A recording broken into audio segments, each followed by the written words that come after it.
Bueno, buenas tardes y bienvenidos otra vez a la quinta conferencia de este ciclo conmemorando el 175 aniversario del Casino de Murcia. Hoy nos acompaña la doctora en Historia del Arte, María Ángeles Gutiérrez García, que pertenece al Cuerpo Superior de Facultativos de la Comunidad Autónoma de la Región de Murcia, formando parte, asimismo, del Comité de Tasación de Bienes Muebles de Patrimonio Cultural de la región. Actualmente presta sus servicios en el Departamento de Historia del Arte y Documentación en el Centro de Restauración de la región de Murcia y ella, además de otras muchísimas publicaciones, ha escrito una serie de artículos que voy a mencionar en relación con la conferencia que nos va a dar hoy, como por ejemplo Literatura y Moda, la indumentaria femenina a través de la novela española del siglo XIX, en la Revista de Estudios Filológicos, La Quimera, de Emilia Pardo Bazán, imagen e indumentaria de la mujer en el último tercio del siglo XIX, también el vestido femenino del siglo XIX a través del Museo de Bellas Artes, estas dos en la revista Verdolay, y una comunicación que es Pequeñeces, de Luis Coloma, versus Pequeñeces, de Juan de Orduña, y La presencia de la moda, repertorio deslumbrante de un bestiario aristocrático en el V Congreso Internacional de Historia y Cine, escenarios del cine histórico. También en la revista Imafrontes tiene un artículo sobre los abanicos del Museo de Murcia. Su tesis doctoral del 2018 es sobre la imagen femenina en la literatura española del último tercio del siglo XIX, de Benito Pérez Galdós a Emilia Pardo Bazán. Creo que con esto queda demostrado que es una experta en el tema del que hoy nos va a hablar, la moda en la indumentaria en el siglo XIX en Murcia. Muchas gracias, María Ángeles, cuando quieras.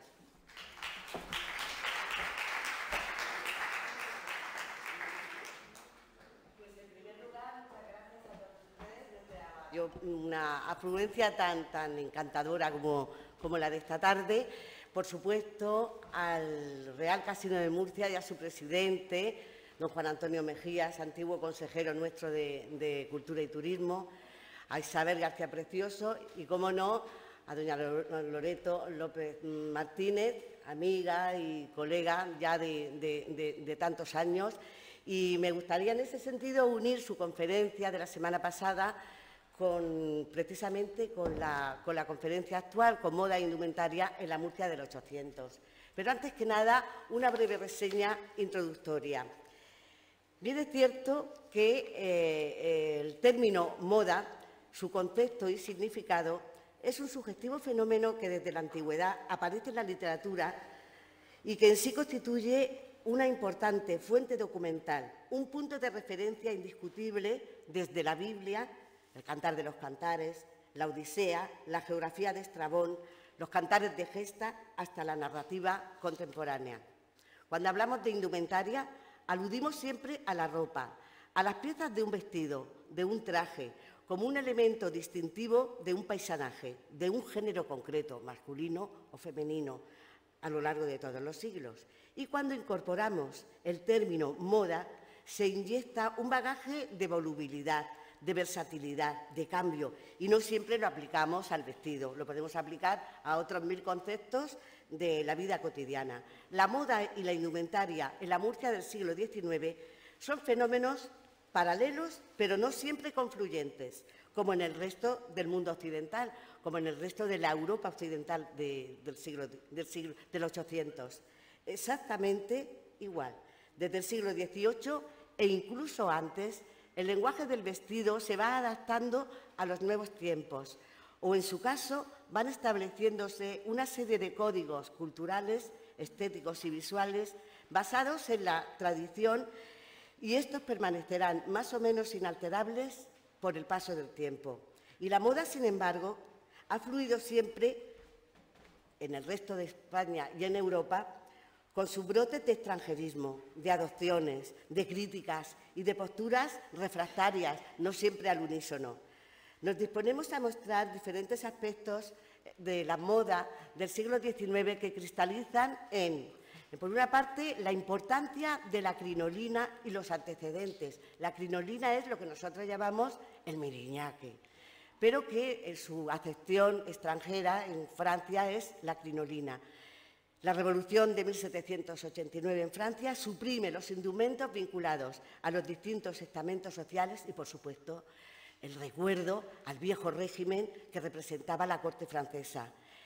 Otro punto será el nacimiento de la alta costura. El siglo XIX es el nacimiento de la moda como concepto unitario y será Ward, un sastre inglés que se traslada a París, quien vestirá a las grandes princesas, incluso a las aventureras más famosas y, por supuesto, a las reinas, a Isabel II, a la emperatriz Eugenia, a la emperatriz Isabel de Austria, etc.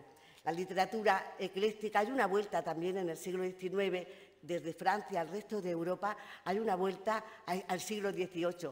Esos inicios del XIX y finales del XVIII, cuando surge la Revolución Francesa, donde todo lo concerniente al antiguo régimen es denostado, pues ahora, con el Segundo Imperio, precisamente a partir de 1840 y 1850, hasta prácticamente la década de los 60 y los 70, desde París y desde París hacia el mundo, hay una vuelta otra vez al siglo XVIII. Se van a poner de moda las crinolinas, los polisones, los grandes factos, los grandes bailes de la emperatriz Eugenia serán un remedo y un recuerdo, en cierto modo, de aquello que ocurría de aquello que ocurrió en el siglo XVIII. Y también los literatos, como los Goncourt, ponen de moda esa vuelta hacia esa nueva mirada al siglo anterior, al siglo XVIII.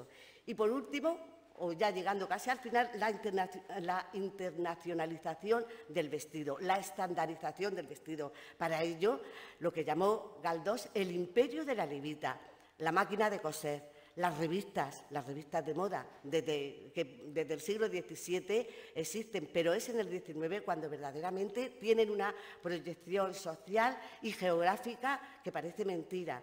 En algunas novelas, pues Juan Varela, Juanita la Larga o incluso Doña Luz, que están ambientadas en ambientes, digamos, muy localistas, muy cortijeros, muy cerrados. Hasta en esos ambientes es conocido Ward, hasta en esos ambientes llegan las revistas ilustradas, La Moda Elegante, El París Elegante, El Hogar y la Moda, La Violeta, revistas que son recibidas con verdadera fruición y que son devoradas por las parroquianas del lugar y que visten al estilo de Ward, y así mismo lo dicen ellas. Y por último, el reflejo del traje femenino en los nuevos roles de la mujer. La participación de la mujer en la vida ciudadana y en la sociedad, los nuevos hábitos alimenticios, habría que acordarse del balneario de Bath-les-Creux, con las nuevas instalaciones terapéuticas relacionadas con el baño, con nuevos alimentos, nuevos códigos alimenticios, la pérdida de peso, etcétera, y la salubridad del cuerpo de la mujer, sobre todo ello va a contribuir a que la moda vaya derivando hacia aspectos, digamos, menos formales, menos anquilosados, más relacionados con la naturalidad y con el movimiento del cuerpo. Y si a ello unimos pues, la incorporación de la mujer ya de una manera definitiva al mundo laboral, pues tenemos una moda, unos indumentos perfectamente marcados. Personajes, y por otra parte, personajes reales e imaginarios, también masculinos, también marcaron la pauta de todo aquello que significara dandismo o esnobismo. Dorian Gray, el Barón de Charlize, Jean Florestas, Huysmans, Oscar Wilde, Lord Byron, Montesquieu, todos ellos fueron paradigmas de artistas, de renegados, pero también de hombres sublimes. Hoy no nos vamos a dedicar casi nada o muy poco a la moda masculina, sino vamos a centrar fundamentalmente en la moda femenina, puesto que el siglo XIX es el siglo de la mujer por excelencia. Y no hay más que darse una vuelta por este casino y ver las importantes, las interesantes, las magníficas pinturas que vemos. Y ya por último, haremos una pequeña mención de Murcia. Murcia, por supuesto, se vestía igual que en Cádiz, igual que en París, igual que en Barcelona, igual que en Málaga. Ya hemos dicho que Ward llega no el modisto, pero sí su influjo llega a todos los confines de la ciudad e incluso de la región. Aquí, desde luego, pues el uso de las crinolinas, de los polisones, no es no se hace, no se hace efectivo de una forma general, pero sin embargo sí se conoce y será sobre todo a finales del siglo XIX cuando surjan pues una serie de personajes que no han pasado de manera contundente a la pequeña historia de la ciudad, pero que sin lugar a dudas algunas de estas personas seguro que ustedes habrán oído hablar de ellas. La sombrerería Belmar, mejor dicho, ya me ha corregido una, pero no la actual, sino la antigua, que incluso en la Primera Guerra Mundial iban a Hendaya y a París a recoger las frulerías y todas las últimas modas, estando el resto de Europa en guerra. Pues gente de Murcia, personas de Murcia, por supuesto, realizaban esos viajes, sin olvidar tampoco a una señora, a doña Vicenta García Viñolas, que sin duda alguna ha sido la primera gran creadora, la primera modista con aires y con empaque de gran artista, que trabajó en Murcia y que fue la madre, además, de un importante consejero e intelectual murciano que se trasladó a Madrid, don Antonio García Viñolas, que muere en torno a los años 80. Bueno, y por último, pues destacar, sí, dentro de Murcia la importancia, al menos para los estudiosos del vestido, que va a tener la llegada a través de una madrileña, de Gloria Laguna, que se instaló, al menos temporalmente, en Murcia, de un traje de Ward para la Virgen de la Fuensanta. Tiene dos espectaculares, ejemplares únicos. El que donó Isabel II, que entra dentro de los cánones de lo que podríamos llamar la moda isabelina, moda del siglo XIX tal cual, y luego un traje, un terno que se le hizo del gran modisto Ward, la casa Ward, mejor, porque esto ya se realiza a principios del siglo XX y que es espectacular. Actualmente se está restaurando y es un terno para la Virgen y el Niño Jesús único, y que ella ha lucido en muy contadas ocasiones, entre ellas durante su coronación. Bueno, nombrar también dentro de este mundo un poco, vamos a decir, superficial en algunos aspectos, pero no solamente la condesa Gloria Laguna, sino la duquesa Gloria Laguna, madrileña pero afianzada aquí durante muchos años, sino también Fernando Díaz de Mendoza y su esposa María Guerrero tuvieron aquí su parte de su vida y estuvieron entroncados con la pequeña nobleza, pero también con el mundo cultural y con el mundo artístico, y también con la high life, con la alta aristocracia o la pequeña aristocracia de aquí de la ciudad, y que sin lugar a dudas contribuyó en cierto modo a fomentar esa universalización, a fomentar esa puesta esa puesta a tono de una ciudad de la periferia que podía compararse con Madrid, por ejemplo, o con otra gran ciudad europea o española. Bien, empezamos pues con una serie de imágenes donde uno de los aspectos fundamentales es la crítica que se le hace a la crinolina. La crinolina, aquí llamada el miriñaque, es un aspecto de la indumentaria femenina que digamos, acoge como es el punto de referencia de la moda en torno a 1850. ¿Quién lo pone de moda? Pues sin lugar a dudas, Frederick Ward, el gran modisto francés, que es considerado como el creador de la alta costura, como ya he mencionado. Pero, sin embargo, la crinolina,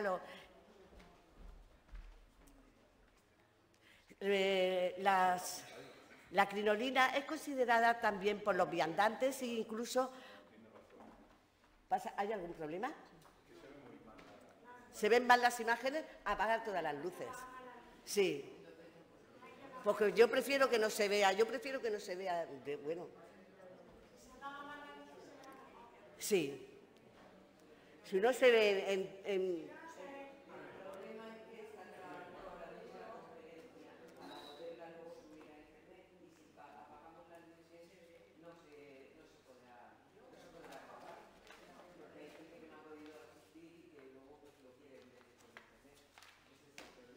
Yo lo único que puedo hacer es repetirla luego para internet, que eso sí se puede hacer.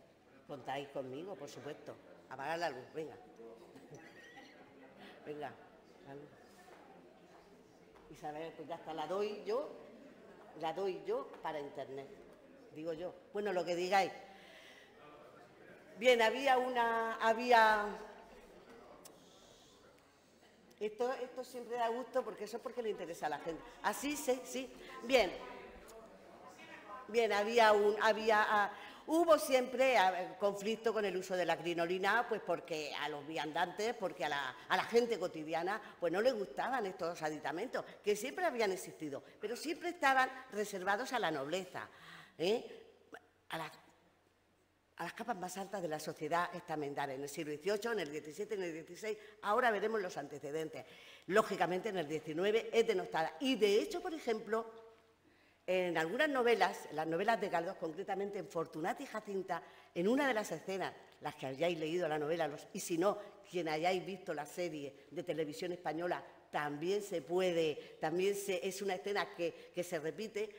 Hay un momento en que una chica de extracción popular le dice a otra compañera, señalando a Jacinta, que lleva un polisón, dice: anda, nos ha venido la señora con el sillón pegado a la rabadilla. Es decir, era algo que no gustaba. Si bien es un indumento que se adapta hasta las clases burguesas, pero sin embargo las clases populares, crinolinas y todo lo que recordase al antiguo régimen, o por lo menos a las clases aristocráticas, era algo refractario, era algo que no gustaba. La crinolina tiene un antecedente bastante lejano y para ello tenemos que irnos al siglo XIV, al siglo XV, en el verdugado. El verdugado es una falda, una saya, ahí lo vemos, que no era ni más ni menos que en un lienzo se cosían verdugos o trozos de juncos, o a veces secos, o a veces estopa, que ahuecaba y le daba brío a la saya interior. A veces no era tan interior como en el caso que nos ocupa. Esta obra es el martirio de San Juan Bautista, del maestro de Segovia, y aquí Salomé viste a la usanza morisca. Fijaos qué interesante, lleva los chapines con sus corchos y luego lleva el verdugado precioso, que es inserto en una saya, pero que se ve los colores de los aros, y luego sobre un brial recamado riquísimo, y luego lleva un turbante o una especie de cofia y el tranzado, que era un indumento característico, y la camisa, por supuesto, bordada, que eran dos indumentos, tanto el tranzado, que era meter en la trenza del cabello, meter en una funda de tela la trenza del cabello, y la camisa bordada eran características propias de la indumentaria morisca. Pero yo quiero me apetece que veáis ese verdugado, que va a pervivir pues, prácticamente hasta bien entrado el siglo XVII. De hecho, por ejemplo, no hace muchos años hice un pequeño artículo de una Soledad de Cejín, que llevaba exteriormente un traje de Soledad, pero interiormente llevaba una saya interior verdugada. Era toda de liento, de lino, pero para que veáis que es un indumento que, a pesar de ser antiquísimo, ha perdurado en muchos sitios a lo largo del tiempo. Es un anacronismo, lo que hablábamos anteriormente. Bueno, ese verdugado se enmascara con el paso del tiempo, ya en el siglo XVI, en esos trajes en forma de estuches cerradísimos, no era verdugado, pero sí sayas acampanadas y totalmente con interiores también forrados de elementos endurecidos, y teníamos esas faldas acampanadas tan características de la moda española del siglo XVI. Ahí tenemos a Ana de Austria y a Isabel de Valois, las dos esposas de Felipe II. Y esos verdugados pues también se extienden o casi al mismo tiempo surgen en unos bailes que puso de moda a finales, en la segunda mitad del siglo XVI, Catalina de Medici, cuando contrae matrimonio con Enrique II, cuando es reina de Francia, se trae, exporta o se lleva con ella a la corte muchos elementos vinculados con lo suntuario, con el lujo, muchas fórmulas y maneras para realizar perfumes, platos de cocina, etcétera. En ese sentido, revolucionó en cierto modo el mundo de la gastronomía. En principio, en Francia, una vez que tomó posesión de la corte francesa, y trajo también una serie de modas relacionadas con unos bailarines de corte, el origen de los ballets ya del siglo XVIII y del siglo XIX. Y estos bailarines, algunos llevaban, esto fue muy llamativo, llevaban esa especie de cesta o de panier, que no eran ni más ni menos que cestas de mimbre realizados con mimbres, y sobre ellos se disponían los trajes. Esos mismos paniers en la corte de Catalina de Medici y luego también de María a finales del siglo XVI, se configuran como unos ahuecadores muy llamativos, y que combinaban perfectamente con la moda suntuosa en Francia y en Inglaterra, como tenemos, por ejemplo, en este retrato de la reina virgen, Isabel I de Inglaterra, pero fijaos cómo el verdugado desaparece y en su lugar va apareciendo como una cesta interior que va a recibir distintos nombres según la ubicación geográfica, y que desde luego en España recibirá el nombre de sacristán, tontillo, como aquí vemos a la princesa, a la infanta, princesa María Teresa de Austria, recibir a Luis XIV, Luis XIV, el rey Sol, en este caso, con el rey Planeta, Felipe IV, su padre, en 1660. Y ve, por ejemplo, las diferencias que hay entre la moda francesa, una moda riquísima, sobre todo en lo que a la indumentaria masculina se refiere, esas pelucas llamadas sin folio, que se llaman así sobre todo por los especialistas franceses, y se caracteriza fundamentalmente por las guedejas repartidas en varios tramos, con unos peinados sofisticadísimos. El rey Sol era además un personaje sofisticado. Ya sabemos que en ese sentido Francia fue pionera, inventora del mundo del perfume, etcétera, y que venía muy a pelo y muy a cuento, puesto que las condiciones higiénicas a lo mejor no eran tan favorables como pareciera. Y sin embargo, nuestro rey Planeta, nuestro Felipe IV, conquistador, hombre cultísimo, gran, importante rey, un gran cazador, pero fijaos qué distinto del rey Sol, nuestro rey Planeta, con María Teresa, con su importante tontillo, entonces recibía, o en Francia se llamó panier, que no es ni más ni menos que un aditamento a un lado y a otro de la cadera, y que va forrado externamente pues con las faldas y los jubones. Ved los personajes de la corte española tan distintos, sobre todo los masculinos, con sus golillas, con sus cuellos almidonados, donde destaca el color blanco, con sus lechugas, con sus abanillos, como los llevaba, por ejemplo, Cervantes. Aquí vemos a uno con su cuello de abanillos, y sus chambergos, sus sombreros, su capa, o ferreruelo, que es uno de los elementos más importantes, luego deriva en capa el ferreruelo, es como una capa corta muy recamada, y que luego derivará en la famosa capa española. Pero qué indumento tan sencillo y al mismo tiempo tan distinto en dos mundos tan cercanos y y parientes. Son dos familias reales en Francia y en España. Esto es el encuentro en la isla de los Faisanes. Bueno, un traje característico de la moda española del siglo XVII, por supuesto, que lleva su panier, su tontillo, más o menos aderezado hacia 1640 es cuando mayor volumen adquiere o cuando más prominente es en algunos aspectos. Pero la vida cotidiana, incluso la vida de esa pequeña nobleza de Villorrio o de pequeña ciudad, la mujer española era en ese sentido mucho más discreta. Seguía predominando el negro como el color favorito, como el color de la elegancia.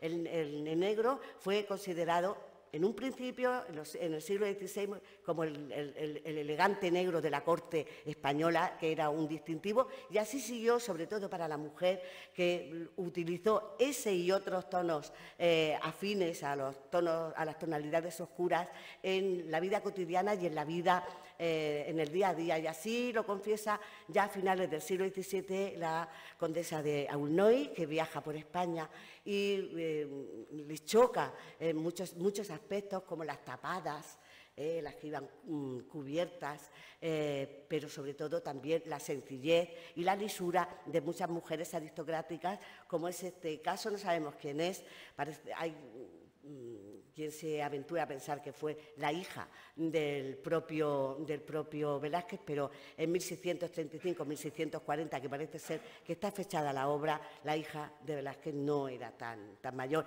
El abanico consabido y, por supuesto, uno de los elementos fundamentales y que va a ser siempre la piedra de toque y la piedra angular de la moda y de la indumentaria femenina en España y, por supuesto, en Murcia, la mantilla. La mantilla va a ser un elemento que en muchos aspectos será un punto de discusión de los que apoyaban la mantilla como un elemento importante de la indumentaria y de la moda española, y otros se decantaban, por ejemplo, por los sombreros, que son elementos de importación. Bueno, en el siglo XVIII ya estamos viendo, el traje inglés, que es mucho más liviano, es mucho más abierto, es un traje que, aunque también llevaba sus correspondientes ahuecadores en muchos aspectos, sobre todo en forma de cestilla mucho más cerrada, pero incorporaban sedas y, por supuesto, también los grandes algodones que venían, o tejidos de algodón que venían de la India.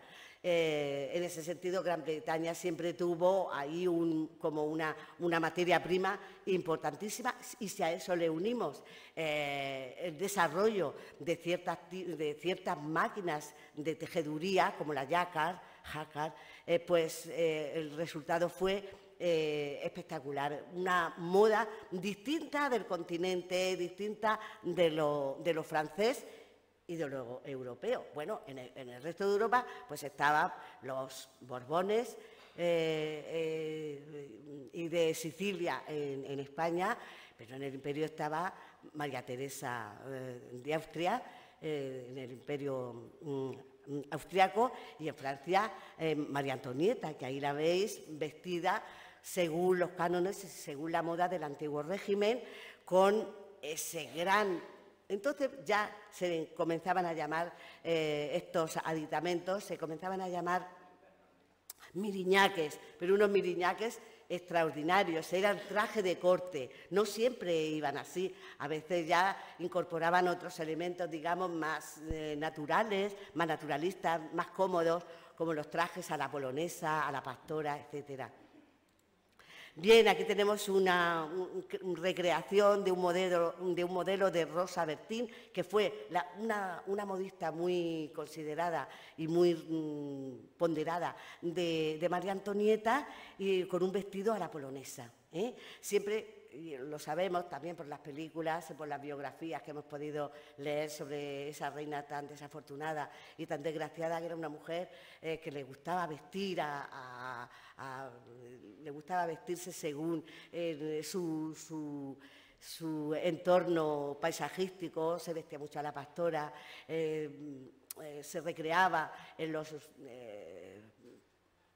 pequeños recuadros del Petit Trianon. Era una mujer que disfrutaba extraordinariamente de la moda y de todos aquellos vestidos que solían hacerle, sobre todo esta gran modista que incluso después de la Revolución Francesa tuvo bastante peso específico, al menos entre los... siempre se cuenta que fue el antecedente de los grandes modistas parisinos. Y ahí, a mano derecha, tenemos en el momento en que triunfa la Revolución Francesa, ya en el Directorio y los primeros años del Imperio, cambia completamente el estilo femenino, la indumentaria femenina. Ya hemos dicho que se destierra completamente el traje del antiguo régimen, tanto el traje de corte como el relacionado con los distintos estamentos sociales,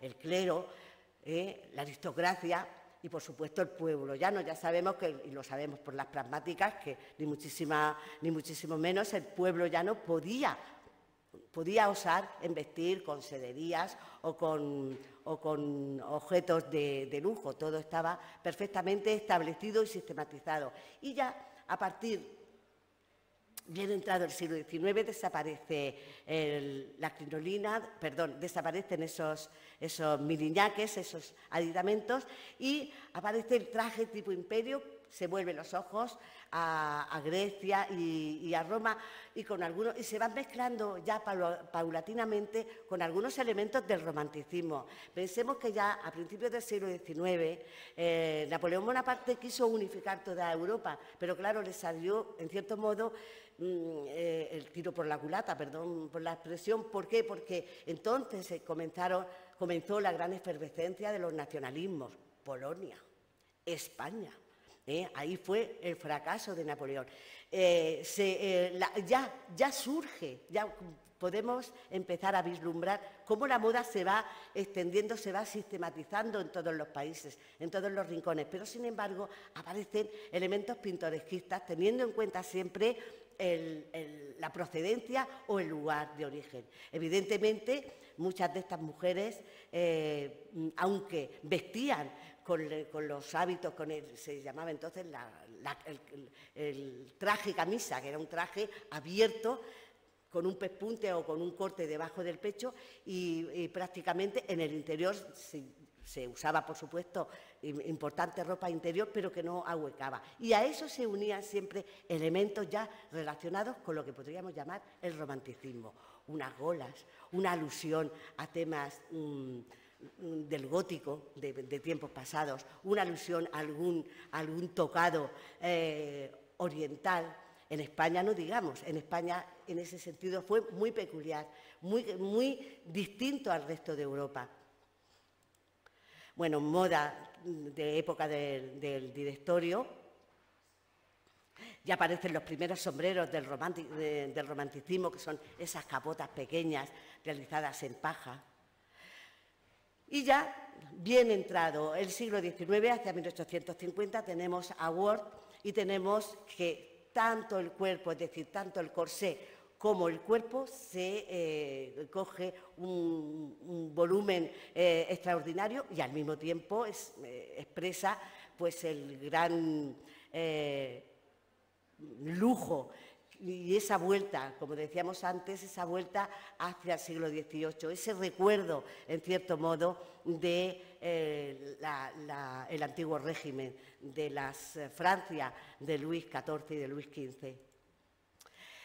Algunos de estos vestidos, esto ya es crinolina, lleva este traje que está en el Victoria and Albert, lleva una crinolina, pero puntiaguda hacia la parte posterior, que la va haciendo más estrecha y algo más larga. Y posteriormente, hacia 1865, 1870, aparece el polisón, que es este aditamento donde la anécdota que hemos contado de la novela de Fortunata y Jacinta, donde parece que lleva el sofá en la rabadilla, aunque muchos estetas o muchos historiadores de la moda han criticado esta bueno, esta afección de la moda femenina de hacia 1870, bien es cierto que contribuye, en cierto modo, a estrechar la figura de la mujer y aunque más llamada moda tapicería, también es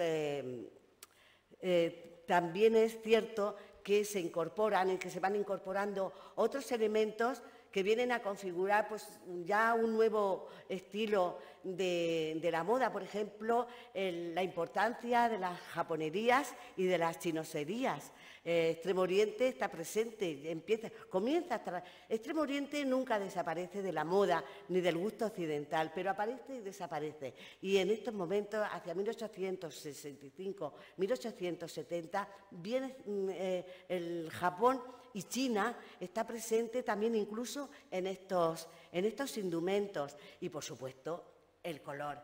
El color, hacia estos años se descubre y se experimenta con anilinas y con tintes artificiales, pero de gran mordiente, de gran fijación, que permiten crear pues, estos tonos, estos malvas. En la época en que hay unos malvas, unos azulones espectaculares.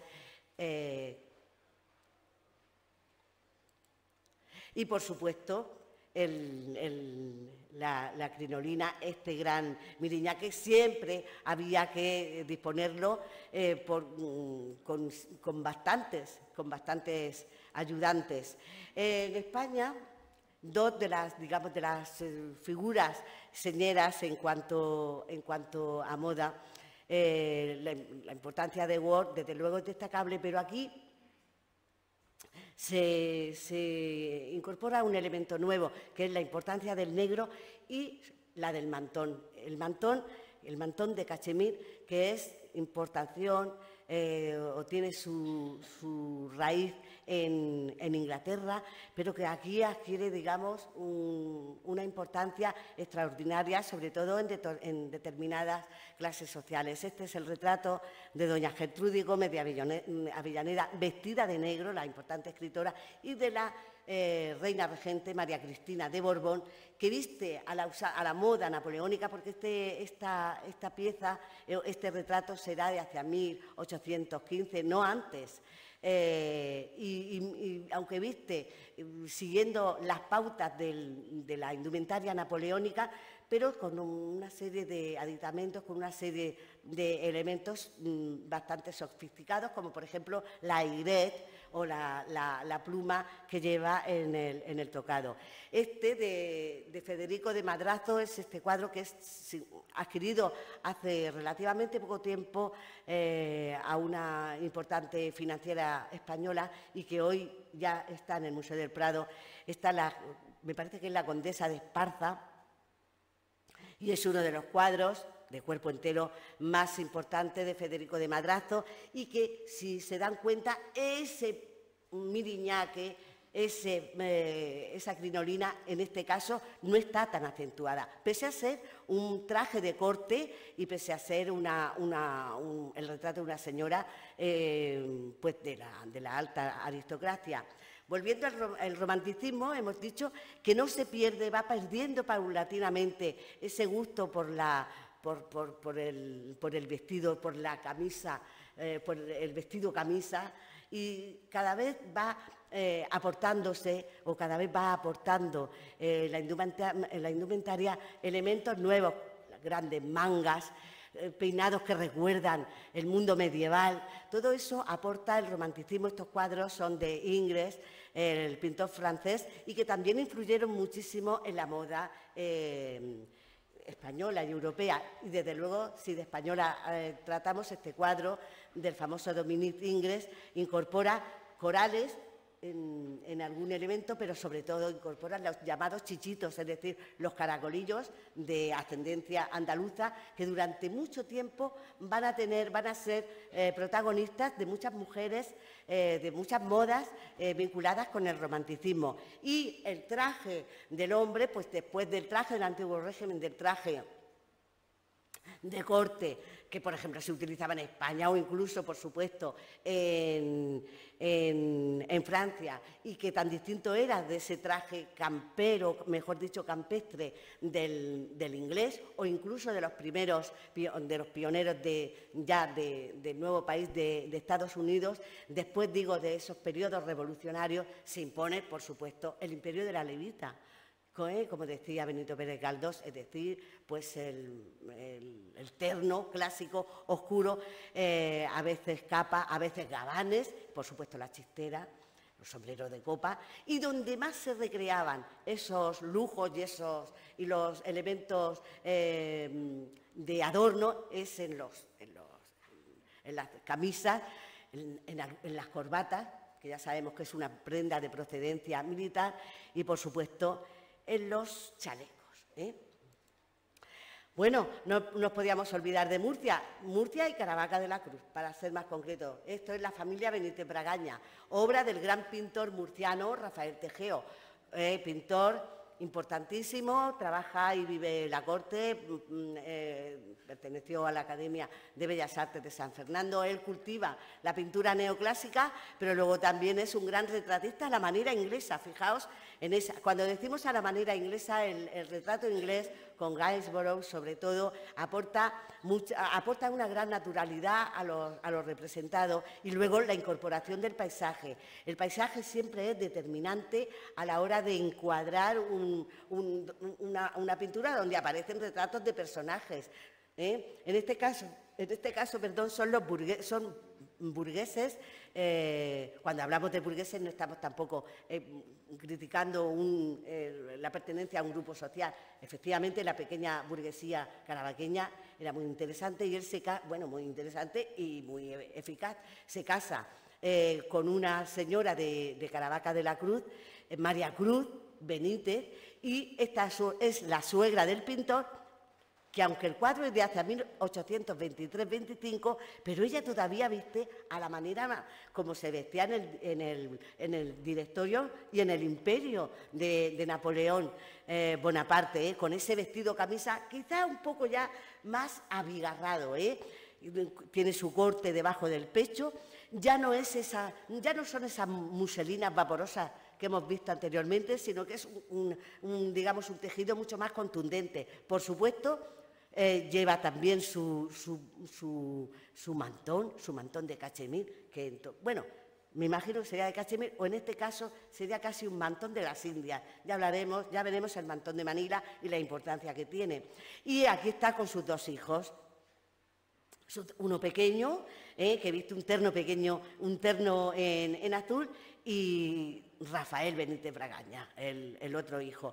Bueno, la indumentaria, la forma del peinado, pues con elementos que nos remiten al mundo antiguo, al mundo clásico, pues nos habla de una fiel o unos fieles seguidores de la moda, no al pie de la letra, con algún retraso cronológico, pero perfectamente encuadrada en lo que podríamos llamar la España o la Europa de hacia 1815-1823, que creo que la fecha gira en torno a eso, a 1820.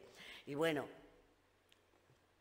y dentro ya del romanticismo extremo, este es un cuadro no de ningún español, sino de la condesa de Rothschild, del famoso Ingres, donde aparece pues el esplendor de lo que lucía también la emperatriz Eugenia o Isabel de Baviera. Espectacular en cuanto al cromatismo, en cuanto a la combinación de tonalidades. Por supuesto no se ve la crinolina, pero seguro que la lleva debajo, y el aigrette o el tocado con plumas también será una de las características. Y por supuesto ese peinado en bandó, que luego después se pondrá de moda a finales del siglo XIX con Cleo de Merode, que es esa raya en medio y esos dos mechones. tan diferentes, que se me ha olvidado decirlo, del peinado que se llevaba, por ejemplo, en la época, en el siglo XVII, en la época de Velázquez, con esas guedejas, muchas veces eran... El tema del postizo es un tema permanente, no es de ahora, ¿eh? El tema del postizo, las guedejas en época de las meninas, de las infantas, de las reinas del siglo XVII, en España, es un tema casi para hacer una tesis doctoral, porque sí, el cabello en España siempre se le ha tenido como un especial cuidado, un especial amor, y cuando no existía ese pelo para componer esos peinados, que no eran nada sofisticados, pero que abundaban en rizos y luego se disponían flores, rosetas y lazadas en distintos materiales, eso digo, pues es una característica y que con el paso del tiempo pues ha ido adaptándose o ha ido impulsando pues todas las españolas que han vivido pues desde el siglo XVII, en el siglo XVIII, en el XIX y hasta en el XX, ese gusto por la cabellera abundante. Además, ha sido siempre, todos los viajeros que han pasado por España ahondaban en ese tema, en la importancia y en la belleza de la cabellera española, de la cabellera femenina, siempre ponderando esa negrura, ese rizo natural, etcétera. Bien, de Rafael Tejeo también es el retrato de niña precioso que pertenece al Museo del Prado. Nuestro Rafael Tejeo tiene bastantes obras importantes, que es carabaqueño él, tiene importantes obras en el Museo Nacional del Prado.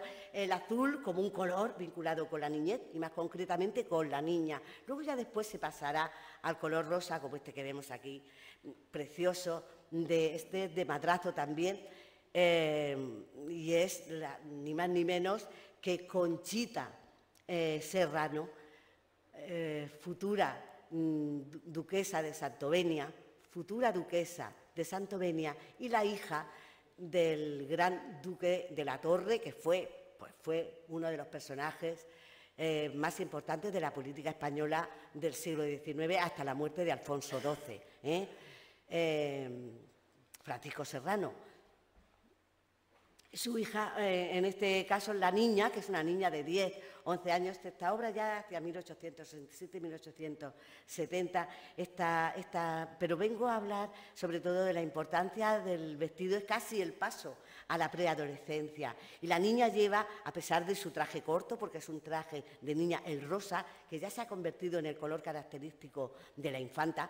Tiene más años que el anterior que hemos visto de Rafael Tejeo, que es una obra de hacia 1845, como mucho, 1835-1840. Aquí estamos ya en pleno siglo XIX y Madrazo la retrata no solamente con un traje casi de adolescente, sino que la retrata con uno de los, digamos, de los abrigos más importantes, que es el dolman, que es un tipo de chaquetilla realizada en terciopelo, con reveses y con filos de piel, y era, digamos, la novedad de las novedades. No la tenían ni las mujeres, ni muchas mujeres, y sin embargo ella, la hija del duque de la Torre, pues la luce aquí. Es una obra preciosa, una de las claves del retrato, no solamente para estudiar la indumentaria, sino una de las claves de las obras. Perdón, he dicho de Madrazo, no, es de Eduardo Rosales, pintor, uno de los pintores más importantes de su generación y de todo el siglo XIX. Su obra más conocida es La muerte de Lucrecia, pero hizo algunos retratos imprescindibles para la historia del arte, imprescindibles, en este caso, para la historia del niño a través de la pintura. Una obra que ahora, actualmente, gracias a Dios, está en el Museo del Prado. Se compró en el año 1981-82, gracias a la Asociación de Amigos del Museo del Prado, porque durante mucho tiempo, aunque estuvo cedida en depósito en el Museo de Arte Moderno, luego después pasó ya a los familiares a quien perteneció, aunque fue premio nacional. Es una obra de verdad espectacular. Bueno, seguimos con Madrazo. Fijaos cómo ya la crinolina va dejando paso, y el polisón incluso va dejando paso a obras mucho más sencillas en cuanto a calidad estética, mucho más afines a lo que nosotros conocemos como moda española. El figurí importantísimo. Fijaos en los colores también, esos marrones tan bonitos, esos colores, ¿cómo decía? Era color tórtola, color chocolate, estos azules imposibles que se consiguieron sobre todo por ese gran estudio en cuanto a estudio y desarrollo en cuanto a eso, a los tintes artificiales. Bueno, de Tissot tenemos esta obra que Tissot es un pintor francés que pasó a Gran Bretaña y reflejó la sociedad británica de la segunda mitad del siglo XIX. Los trajes que tiene, todas sus obras son espectaculares, donde destacan estos pequeños polisones y sobre todo la importancia del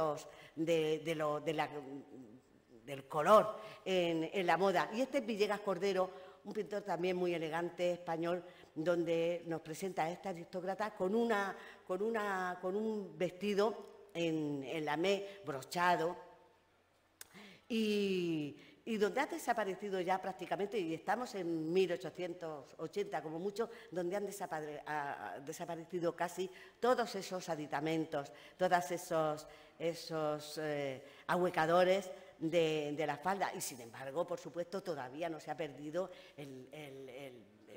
el corsé, la importancia del corsé, que el corsé, en cierto modo, y así se decía en algunos textos que yo he leído del siglo XIX, reorganizaba el cuerpo femenino. El corsé ha sido muy perjudicial, ya producía lordosis, que era deformación de la columna vertebral, me parece, y aquí hay un médico que nos lo puede confirmar.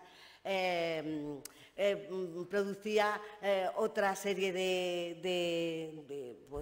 malestares, como la falta de apetito, ese color clorítico que tenían algunas mujeres, esos desmayos. Todo eso era producido no solamente más que por los ahuecadores, por el corsé. Ese corsé que irá evolucionando a la par a lo largo del tiempo. Fijaos, y la cantidad que había, los nombres que tenían, muchos eran importados de Francia, otros creados aquí. Hay algunos estudios, sobre todo realizados por una señora que es especialista también en indumentaria del siglo XIX, que ha hecho sobre patentes de corsés en España. Es decir, hay todo un elenco de estudios relacionados con eso. Por supuesto, como no podía ser de otra forma, el sombrero como también un acicate y un elemento primordial, el sombrero y los guantes, y el zapato, que pocas veces se enseñaba. Vamos rápido, aquí tenemos varias tipologías de corsé, el zapato y el guante. Bueno, he traído estos, pero siempre el guante es el guante de Suecia, es decir, era un guante de piel que se adaptaba, que se adaptaba perfectamente a la mano y al brazo, y que normalmente eran de cabritilla, de piel, y solían estar perfumados.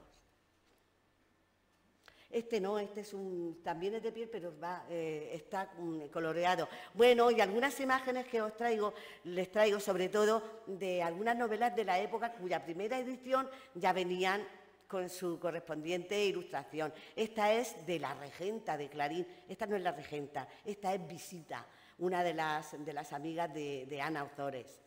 Esta es de Insolación, de Emilia Pardo Bazán.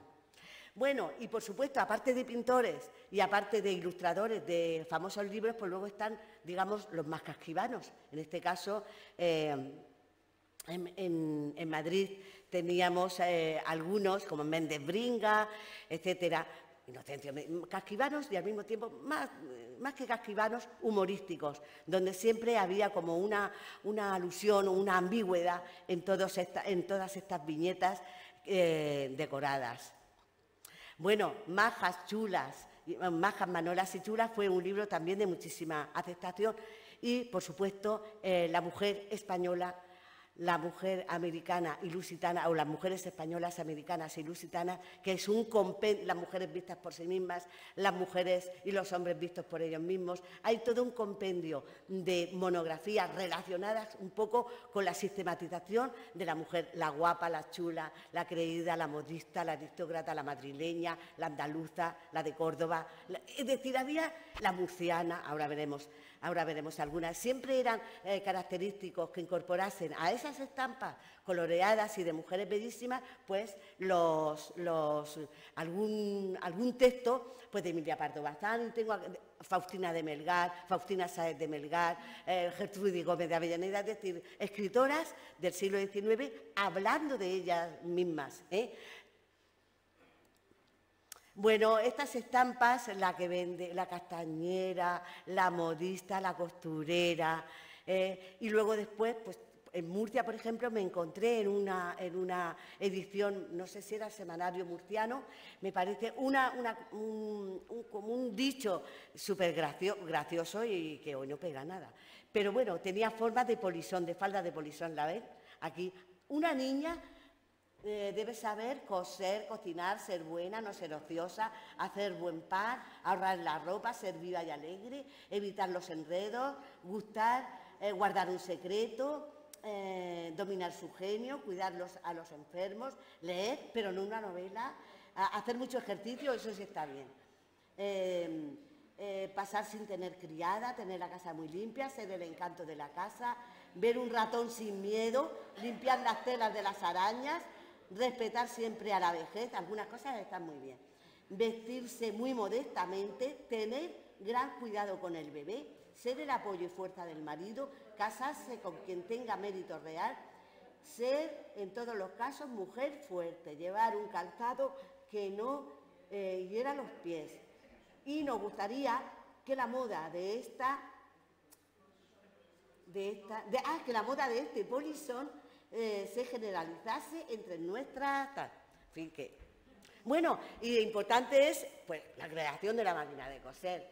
En novelas de Galdós, en novelas de José María de Pereda, en toda la narrativa del siglo XIX, es raro que no surja una máquina de coser. La modista no es la que borda mirando el balcón, no, ya aparecen las costureras que cosen para sí y que cosen para la calle, donde... Parece mentira, pero donde estos temas relacionados con la moda, incluso las primeras revistas donde primero surgen, fueron en Cádiz. Quizás muchas veces pienso que por influjo de las Cortes de Cádiz, por influjo de que una gran ciudad de puerto abierto, y allí precisamente surgen o surgieron, parece ser, algunos epítetos tan característicos como cursi. Lo cursi es uno de los términos que más aparece como un término despectivo incluso en la narrativa del siglo XIX. ¿Qué cursi? Y todo eso parece ser que alude a unas chicas inglesas, británicas, que vivían en Cádiz o en Málaga, no recuerdo bien, que salían siempre a pasear cada día con un vestido, porque se lo hacían con la máquina de coser, y que el padre, que era sastre, se llamaba Sicur. Entonces los gaditanos decían, mira, ahí vienen las de Sicur, y de ahí parece ser que surge el epíteto de cursi. No sabemos si es verdad o mentira, pero bueno, así lo hemos leído en algunas ocasiones. De las mujeres españolas, americanas y lusitanas, pues tenemos esto se hace bajo el auspicio de Faustina Sáez de Melgar, que es una escritora del siglo XIX, no tan importante como Carolina Coronado o como Emilia Pardo Bazán, pero también una medianía muy interesante. Bueno, la dama madrileña, la señora madrileña, la andaluza, la costurera, en fin, distintos tipos de mujeres, ya lo he dicho. Bueno, y aparte de eso, importante fue también para el desarrollo de la moda y para que la moda fuese extendida, conocida y sobre todo concienzudamente aplicada y no extraña, fueron las exposiciones universales que contribuyeron a que todas las grandes novedades en cualquier materia pues fuera conocida por la gente. Las más importantes fueron las de Londres hacia 1851-55, con esos palacios de cristal que tanto influyeron también en la recreación de la crinolina. Se dice que esa estructura en forma de globo con bandas metálicas o con bandas de ballenas, de lo que fuese, se inspiraba en cierto modo en la arquitectura de hierro y cristal que en el 19 fue tan importante. Y si a eso le sumamos, además, pues el que fueron en esas exposiciones donde surgieron perfumes, fragancias, novedades en el vestir y sobre todo, y ya en la Exposición Universal del año 1900, cuando se oficializa de alguna forma la moda como alta costura y los creadores de la moda como tal, como ingenios, como artistas, no como meros manufacturos, todavía podemos pensar que efectivamente fueron fundamentales en el desarrollo, pues eso, de todas estas frulerías, pero también de importantes avances científicos. Esta es la exposición del año la de la Torre Eiffel, la exposición del año 1889, que Emilia Pardo Bazán dio cuenta, se fue como reportera, estuvo allí y dio cuenta de todas las novedades en todos los ámbitos, desde las reuniones de feministas hasta las novedades en cuanto a perfumes, en cuanto a novelas, en cuanto a obras de arte que se presentaron en esa magna exposición. Bueno, y uno de los perfumes que todavía permanecen en vivo y que todavía podemos usarlo es Jiki de Guerlain, que surge en torno a esos años, en torno a esa exposición del año 1889 y que tenía una novedad, y así sigue. Ahora ya no es novedoso porque existen muchos perfumes como él, incluso a lo mejor hasta mejor, pero sí, en esa época ya sabemos que prevalecían las solifloras, es decir, la fragancia de una sola flor, la violeta, a las lilas, al jazmín, no. Y sin embargo, Jiki no se sabe a lo que huele, huele a muchas flores al mismo tiempo, a lavanda, a neroli, y sin embargo incorpora también elementos sintéticos, es decir, el mundo de la perfumería, el mundo de la química, de los inventos, etcétera, se actualiza en cada exposición universal. Aquí la más importante fue la de Barcelona del año 1888. Bueno, y hablando de mujeres importantes, pues qué duda cabe que en el siglo XIX, aparte de todas estas escritoras que estamos viendo, la Pardo Bazán, Gertrudis Gómez de Avellaneda, Carolina Coronado, etcétera, pues tenemos a la duquesa de Alba, entonces condesa de Siruela, doña Rosario Falcó, que la tenemos aquí retratada por Madrazo hijo, me parece que por Raimundo de Madrazo, que ella organizó. No solamente hacían soirées y bailes de trajes y iban a bodas en las distintas cortes europeas, sino que en el caso de doña Rosario Falcó organizó y sistematizó gran parte del archivo que hoy del Ducado de Alba, que hoy se puede además visitar para investigar. Y esta doña Rosario Falcó pues así lo hizo.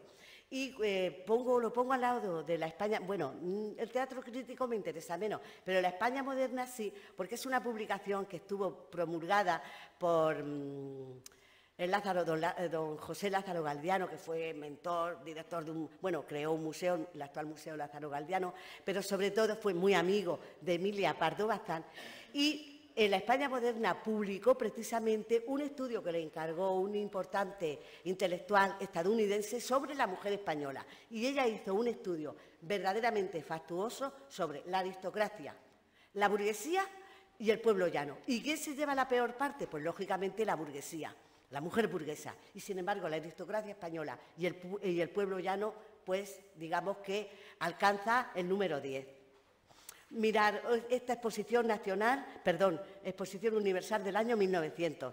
ya también arquitectura de hierro cristal, pero ya vemos la moda cómo va cambiando paulatinamente. El sombrero es una digamos, de los elementos fundamentales y es en la Exposición Universal de 1900 es cuando ya hemos dicho que se establece la alta costura ya como algo vinculado con determinados creadores y concretamente, bueno, Ward estaba por encima de todos ellos, pero concretamente con Paquin, Madame Jeanne Paquin, escrito Paquin, una francesa que fuera antes que Chanel, antes que Madeleine Vionnet, antes que todas las grandes modistas y las grandes casas francesas, antes que todas ellas, desde luego, esta mujer hizo muchísimo por la alta costura, hizo cosas que después otras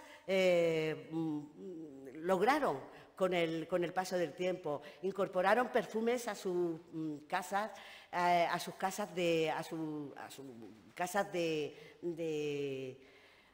centros de diseño, incorporaron perfumes, se establecieron en distintos países europeos,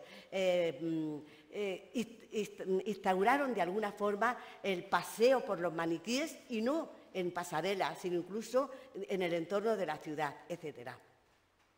Bueno, y esta es, digamos, uno de los logos, uno de los carteles de la Exposición Internacional Universal del año 1900. Esta es Madame Paquin, que no solamente era el cerebro, sino que era también muchas veces la propia modelo que lucía los trajes diseñados por su casa y ella le daba su toque específico. Eso también fue algo muy característico. Por ejemplo, Frederick Ward tenía a su esposa que lucía, hacía de maniquí. A todos los trajes, aunque fuesen para la emperatriz Eugenia de Montijo, casi todos los trajes él siempre tenía su modelo que era su esposa. Bueno, la casa de Paquin en la calle de la Paz, el Rue de la Paix, en París, y bueno, pues como ya la fotografía pues inunda con esas revistas de moda, pues todas las publicaciones que pasan también a España. Estos son los grandes almacenes, Mary Spencer, que comienzan digamos, a expandirse en ese momento y que tuvieron también una gran acogida, o la tienda de Paquin. Bueno, aquí tenemos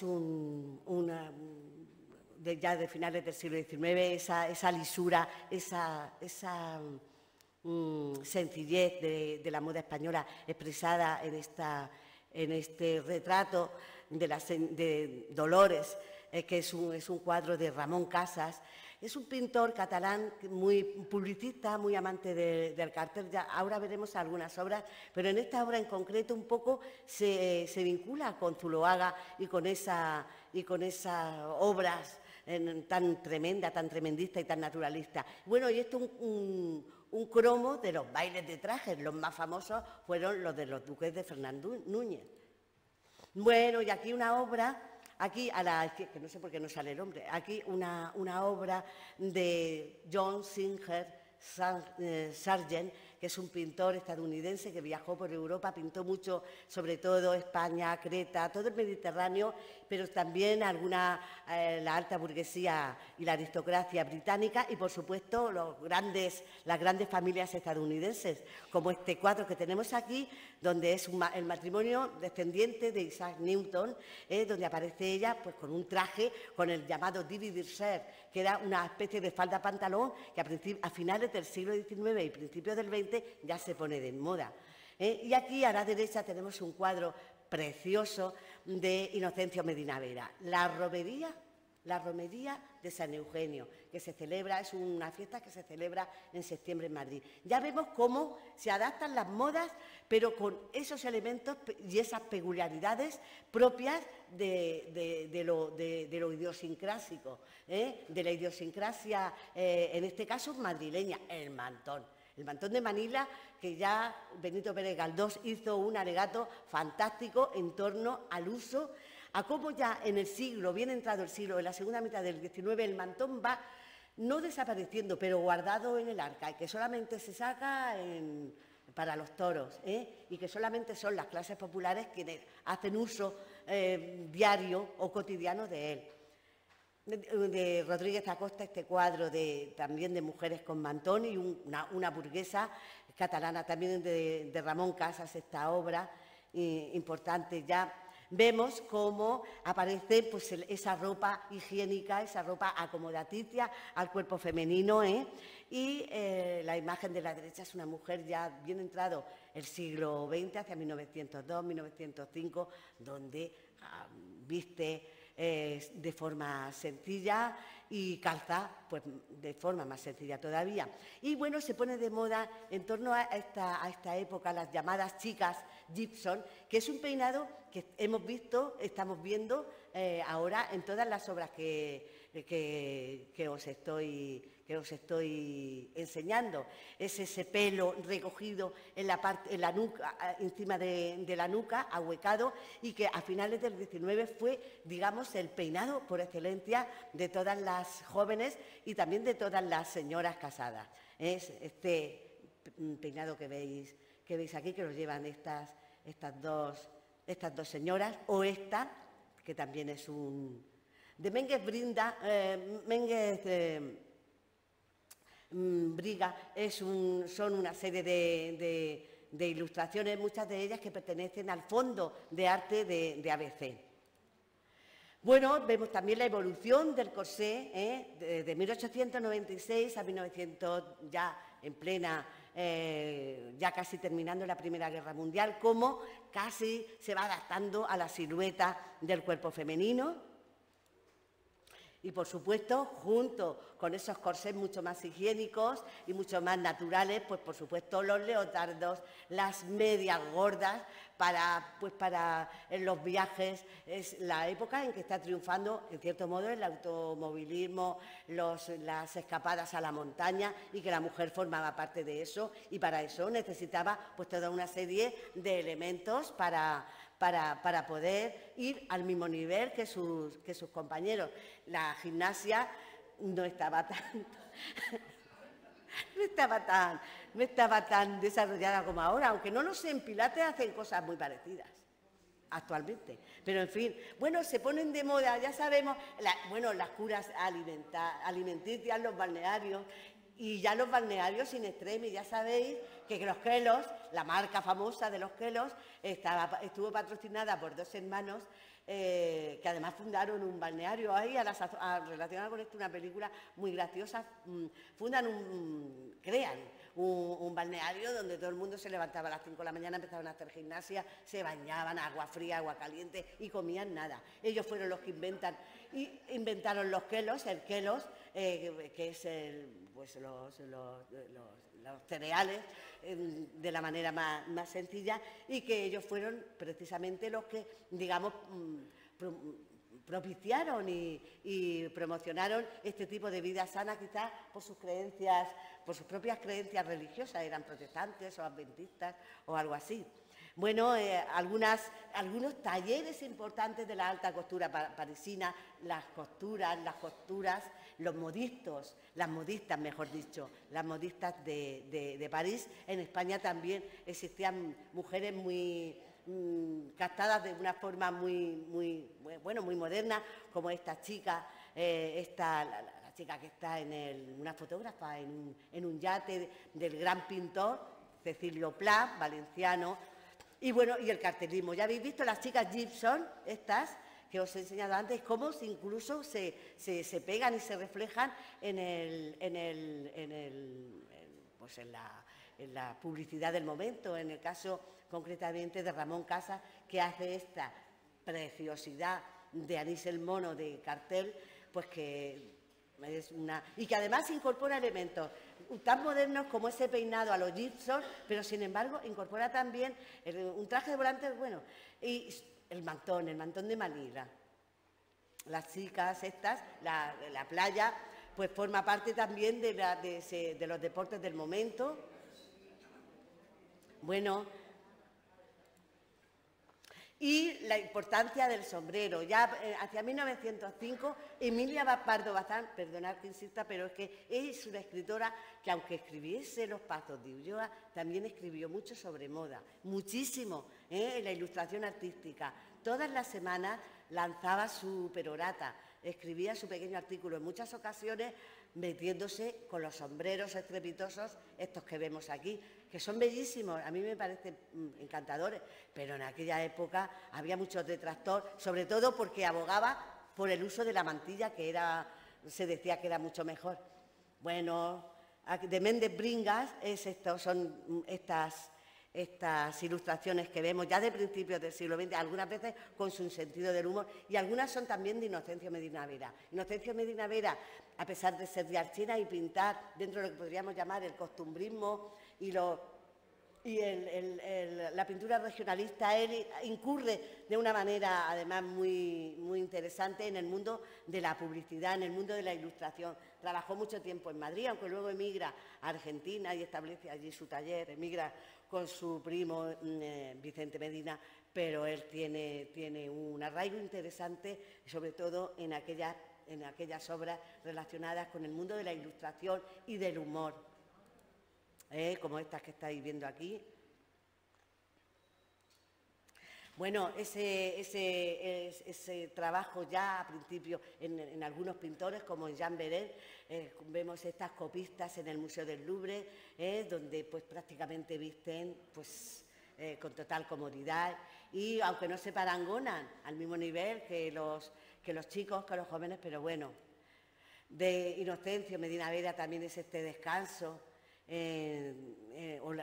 tras la merienda, no sé exactamente cuál es el título, Merienda Campestre. Merienda Campestre es una obra que compró la comunidad autónoma, pero es una delicia. Este hombre, de verdad, habría que hacer un gran trabajo en torno a su figura porque está catalogado como un pintor no costumbrista, pero sí dentro de lo que podríamos llamar el regionalismo de periferia, pero sin embargo él aborda cualquier tema con una maestría y además con una originalidad. Es un pintor totalmente internacional en cualquier caso. Y todos esos elementos de la moda los incorpora mezclándolos al mismo tiempo con lo popular, con lo anecdótico, con lo característico de cada zona. Ya queda muy poquito, bueno, la mantilla de casco, la de madroño, las famosas, las características. Bueno, aquí todos estos requiebros y para ver pues eso, cómo las modas de los hongos, de estos grandes sombreros, pues alteraban un poco en algunas ocasiones el orden público, también la publicidad en torno al zapato cómodo.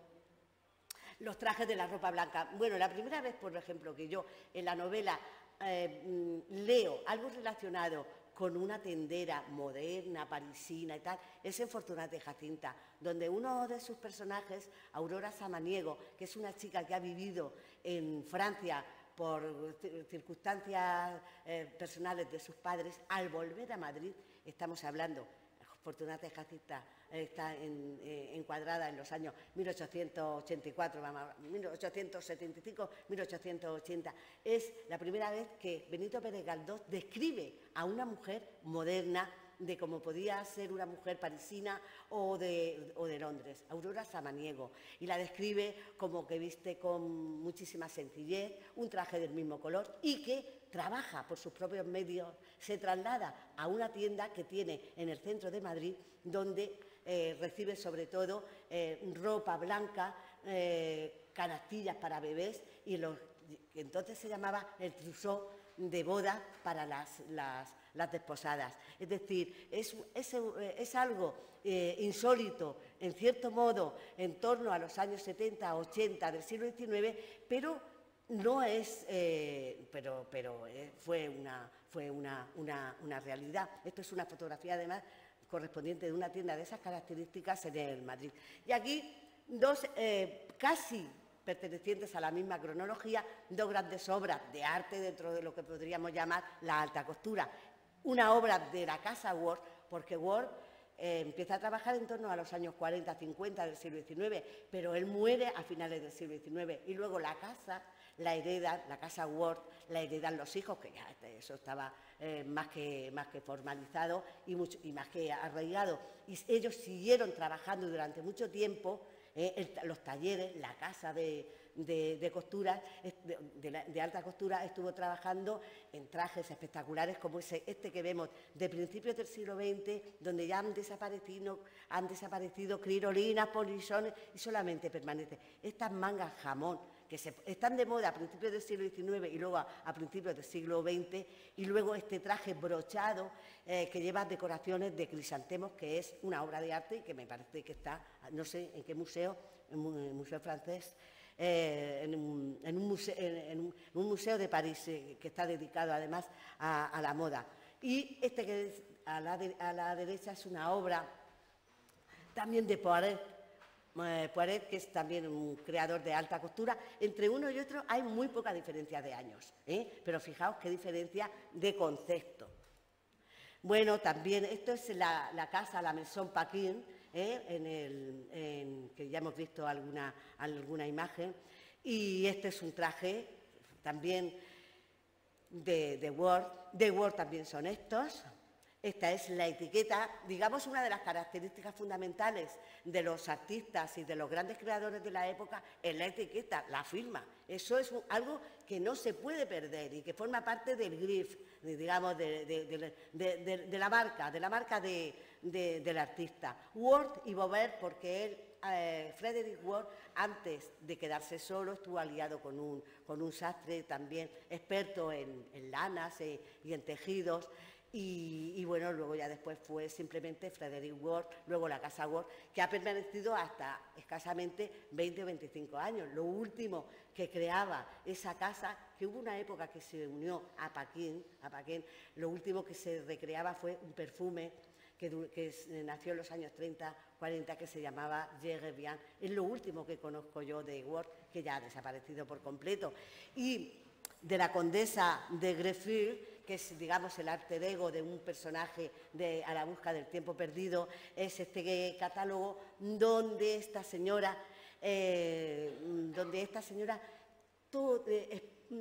dona a un museo parisino, que no recuerdo ni cómo se llama. Palacio Galliera, lo pone ahí. En el Palacio Galliera de París, todo el fondo que hay de la condesa de Greffel fue una creación de la Casa Ward, que son este que tenemos, que también es importantísimo. Y esta es, otra vez para que la veáis, doña Rosario Falcó, la condesa de Siruela y duquesa de Alba. No tan bella como la condesa de Greffel, seguramente tendría también muchos Ward, pero esta mujer es conocida fundamentalmente, ya lo hemos dicho, porque reordena y reorganiza los fondos los fondos documentales de la Casa de Alba. Empieza a reorganizarlos.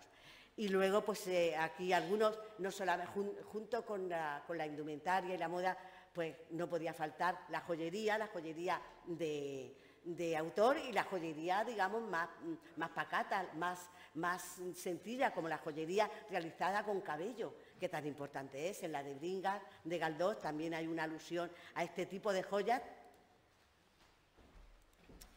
Bueno, Cleo de Merode, que fue, como si dijéramos, una influencer de la época, que es bailarina, un bellezón, y también pone de moda ese peinado así en bandó, como el que hemos visto a doña Gertrudis Gómez de Avellaneda.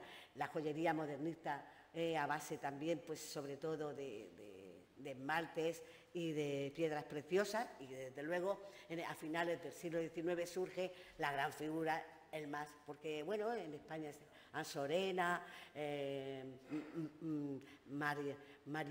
Maravini, que es otro joyero, bueno, gente que va perdiendo ya fuelle, pero que todavía permanece y que surge en esta época y que además es estadounidense, es Tiffany, que recrea, y en esto lo podemos ver, ese tipo de solitario, de brillantes, de 4 o de 6 garras, así casi en suelto, pero que no está suelto, y sin otro aditamento que el oro y el diamante, en este caso, normalmente en forma redonda, como solitario, que se pone entonces de moda. Y bueno, y luego después pues esas modernidades, pues sobre todo en las castas, esa mujer moderna, las castas sobre Ramón Casas en estas obras maravillosas, algunas pinturas y otras carteles como este relacionado con la cura de algunas enfermedades como la sífilis, o de Rusiñol relacionado también con algunas enfermedades pertenecientes a la gran burguesía, a la alta burguesía, a la aristocracia,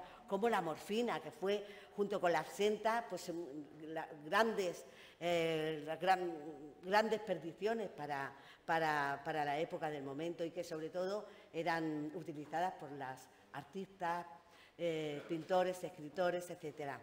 Estas de Hermenegildo Anglada Camarasa, esta nueva mujer también a principios del siglo XX, la Gata.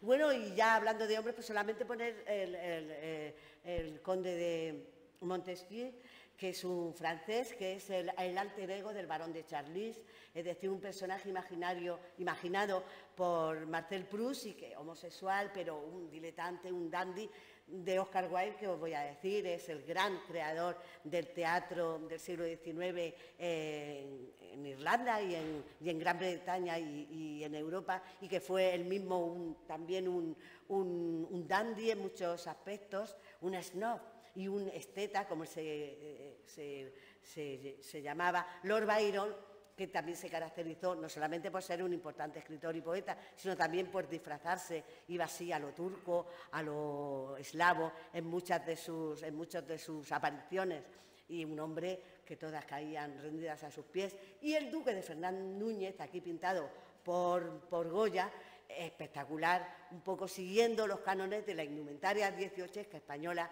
con su capa, con su corbata, pero lleno también de dandismo y de originalidad.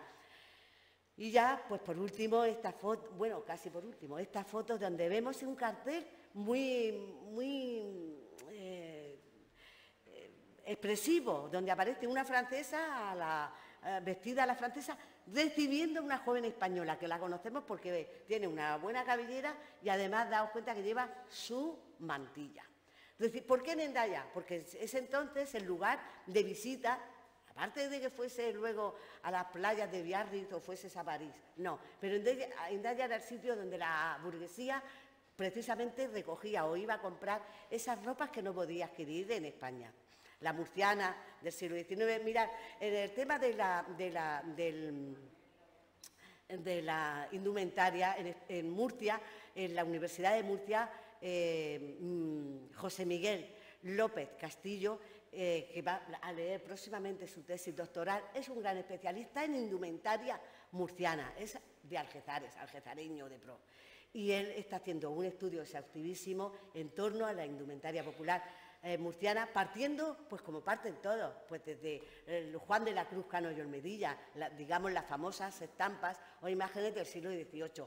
Luego han habido otros grandes especialistas que de soslayo se han dedicado, por ejemplo Isabel Gómez de Rueda, que escribió una tesis doctoral sobre el Belén de Salcillo, también ha escrito algo relacionado sobre la indumentaria del siglo XVIII en el Belén de Salcillo, indumentaria murciana del siglo XVIII en el Belén de Salcillo, y yo creo que ya don Francisco Flores Arroyuelo, que en paz descanse, que también escribió algo sobre indumentaria popular, pero hoy por hoy es José Miguel López Castillo, que es profesor del Departamento de Historia del Arte y que está dentro de lo que podríamos llamar las artes decorativas y suntuarias, dirigidas por el profesor Jesús Rivas Carmona y Manuel Pérez Sánchez.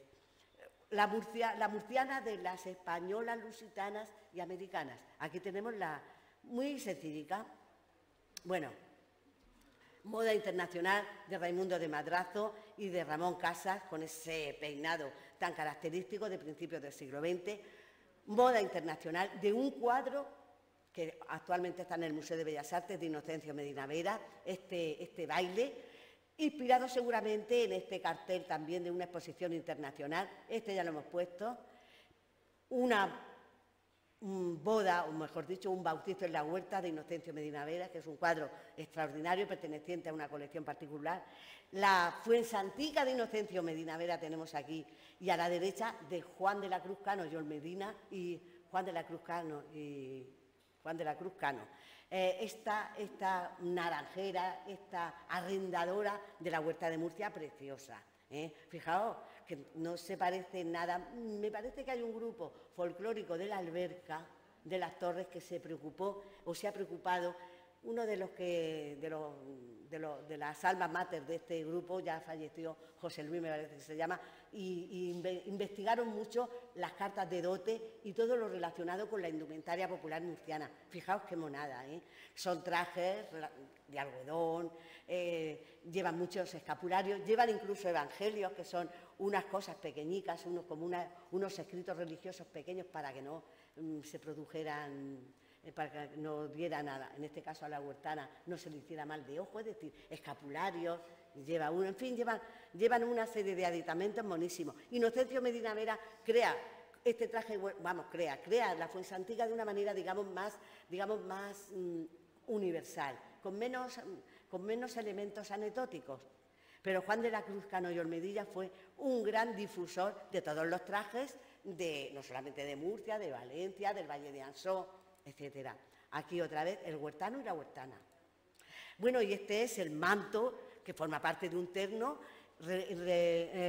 realizado por la Casa Ward a principios del siglo XX, entre 1912 y 1925, y hoy fue donado por Gloria Laguna, una mujer muy estrambótica que vivió durante muchos años aquí en Murcia y que fue muy amiga pues, de doña María Guerrero, que visitaba con cierta frecuencia Murcia, y su marido, Fernando Hurtado de Mendoza, que ya he dicho que vivían en el Palacio González Campuzano, en la plaza de Julián Romea, y bueno, ahí había como un sustrato muy interesante. Esta obra fue regalada a la Virgen de la Fuensanta. Aquí vemos un detalle y actualmente se está restaurando.